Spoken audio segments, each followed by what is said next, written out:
প্রধান বিচারপতির বাসভবন, মাজার গেট সহ বিভিন্ন স্থানে যে কোনো প্রকার সভা, সমাবেশ, মিছিল, শোভাযাত্রা ও বিক্ষোভ প্রদর্শন নিষিদ্ধ করে গণবিজ্ঞপ্তি প্রকাশ করেছে ঢাকা মেট্রোপলিটন পুলিশ। বৃহস্পতিবার ডিএমপি কমিশনার শেখ মোহাম্মদ সাজ্জাদ আলী স্বাক্ষরিত এক গণবিজ্ঞপ্তিতে এই নির্দেশনা প্রদান করা হয়।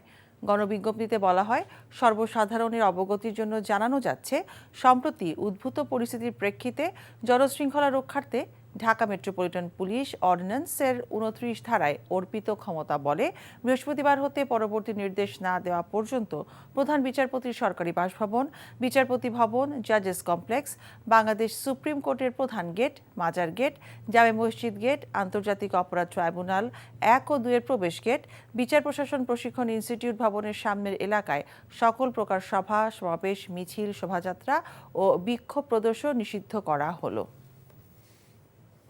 বান্ডেল থাকলে প্রতি সেনমানিতে টাকা বাঁচবে। বিকাশ সেনমানি বান্ডেল কিনে জিতুন প্রতি লেনদেনে।